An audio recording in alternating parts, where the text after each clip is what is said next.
for someone, that service might be, he or she may come out and say, this was good, and can relate that to the fullness of Christ. Yes. How can you distinguish between the two? Is that on a personal level? You would know what you've experienced. It's, to me, see, I wouldn't judge them, but it's something that we, on an individual, my feeling is on an individual level, Yeah. we need to be able to discern. Okay. You know, I'm not going to go on my way to, unless there's something that's blatantly heretical, I'm not going to try to steal somebody else's joy. Plus, the other thing too is, we have this mob rule mentality in the church, especially within the charismatic. Yes. You know, everybody, you know, I know I've heard Art talk about that, you know, that in times past where, you know, everybody seems to be really into the Spirit, and you're standing there like, you know, like the story of the king's new clothes. You know, everybody said, "Oh man, isn't this great?" You know, the king isn't wearing any clothes. There's always some wise guy who will stand up and call it the way he sees it. We've got a real mob rule mentality, and the church is really setting itself up for deception. Really setting itself up for deception. And by the way, the point you made, and I think the connections come into my mind about the mob rule mentality.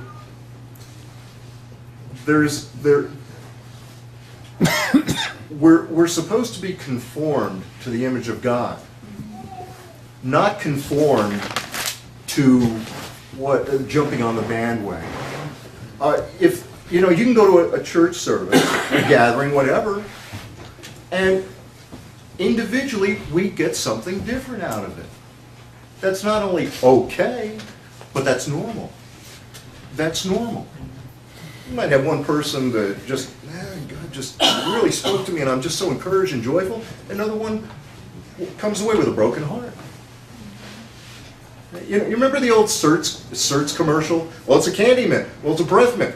You're both right. You know, in a situation like that, there's neither right nor wrong. It is what it is. Our walk with the Lord is individual. Work out your own salvation with fear and trembling. That's the beauty of it. That's the beauty of it. God works with us individually, yes, within scriptural parameters. I guess what I was trying to say is maybe Yeah. church give the congregation a message that this is it, and the person remain in deception, that this is supposed to be the fullness of Christ. I mean, it's a good service is what you get, and maybe the church is giving the believer this message that this is as good as it gets. Yes. And that person remains in deception. God forbid this is as good as it gets. You know, that wouldn't be a real word of encouragement to me. But again, it's always presenting what is the object of our affection. It's Christ. Did we receive a greater revelation of Christ? Did we come away with a greater increase of Christ? Did we at least pursue it? You know, I mean, look, sometimes we walk away and we might be in a service and God is really dealing with us. We don't feel like we came away with an increase of Christ because God's applying the cross. He's really applying the cross, and you know, we're not perfect, and sometimes we can't see the joy set before us. You know, discipline for the moment is sorrowful, but afterward, you hang in there, and brothers and sisters need to encourage others to hang in there. Afterward, it will yield the peaceful fruit of righteousness. You know, things happen. Very often, the cross is applied more to the faithful than to the unfaithful.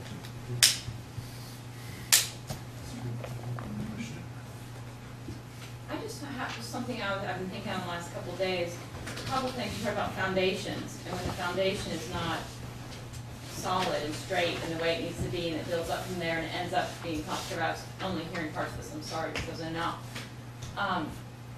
But at the same time, we're not to despise small beginnings. And two things I was thinking of, because I have, you know, probably like all of you, you have this part of your life, like with people like us, where it's like you're with like company. It's so encouraging. You're not just this crazy person, and you start to feel you have this other crowd that you're with a lot of the time that you share a beautiful fellowship with as well, but you can't really get into any of these sorts of topics, and you kind of feel alone a lot of times.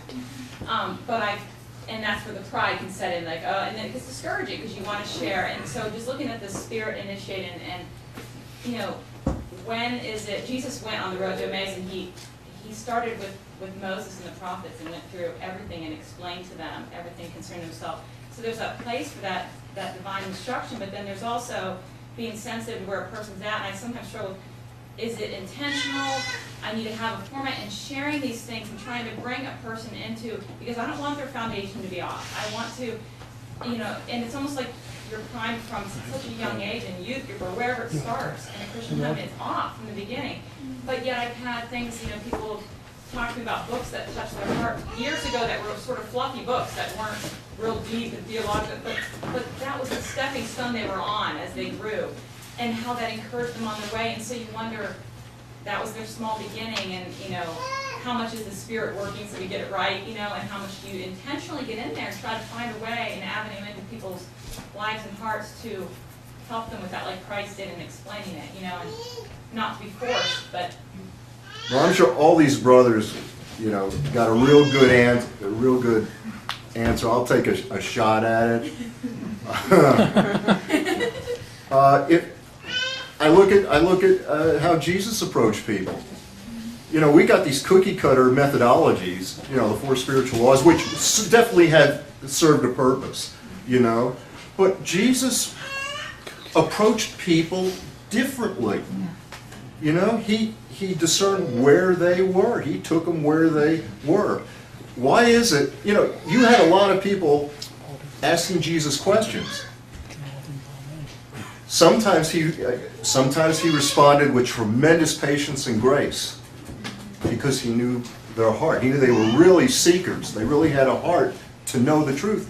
And then you had some wise guys coming up trying to entrap them, and he didn't pull any punches. He didn't tell them, I love you and I have a wonderful plan for your life. So it really depends. I'm not a real, look, I think for me, what I see is there's principles, there's common threads throughout Scripture. God has wired us all differently, okay?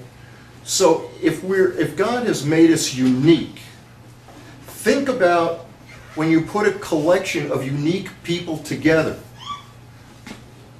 Churches have their own character and personalities. Look at every church in the New Testament. Can you compare one to the other? No. They were all different. They all had their strengths, their weaknesses. Paul wrote to them in different ways. And to me, next to Paul, Barnabas was the most important figure in the early church. And the reason I personally say that is because I believe if they would have sent someone else, and I'm speaking in human terms, the wrong person, God wasn't going to permit that to happen, but had they taken the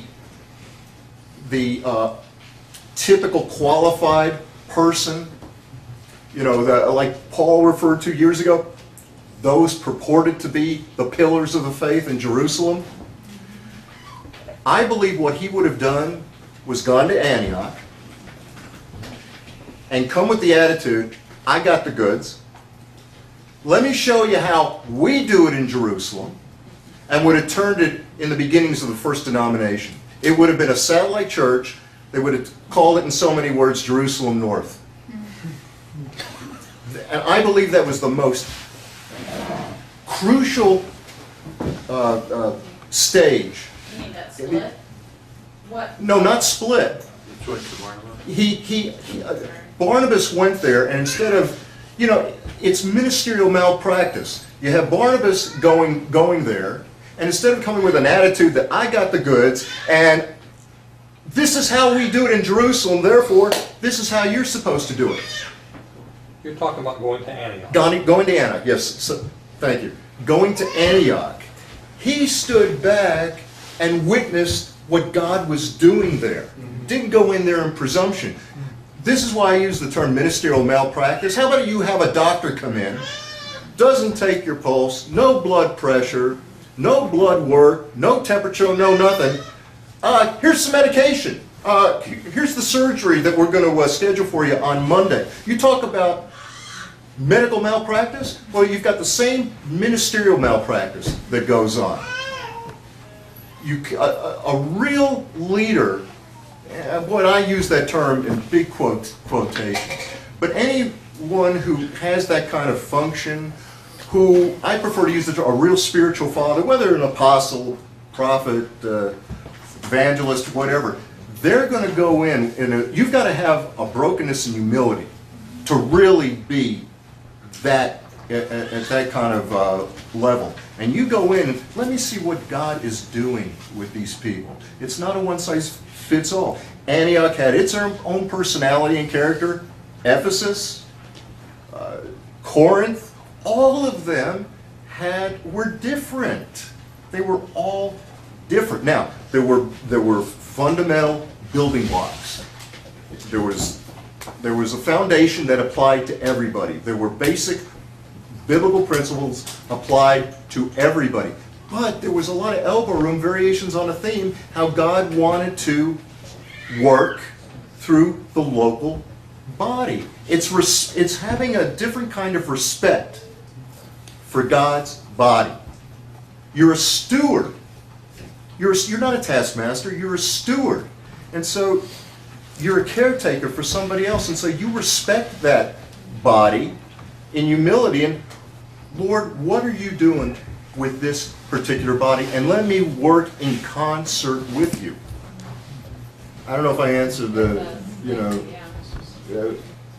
some of these brothers may have a far better answer. I think a really good example would be Hudson Taylor, because he went in completely, like in China, totally against the organization of missionaries that he was part of at one time.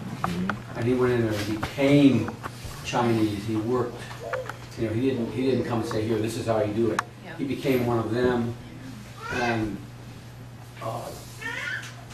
it was a church not according to England.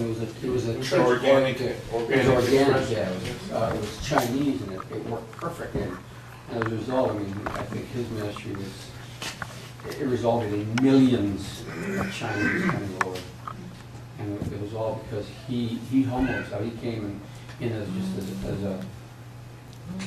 I don't know, just becoming one of them, and just sharing the love that he saw of Jesus. It was like what Paul said, I determined to know nothing else among you but Christ and Him crucified. Now some people in service would say, well, gee, that's really, you know what Christ and Him crucified is? The whole thing. Mm-hmm. This whole thing from cover to cover is Christ and Him crucified. Yeah. Can I ask a question? I guess the question I have regarding these things, practically getting from here to there, any directives that you can suggest? I mean, we know where we need to go. We know what God wants, but The process, how do you get there? the process of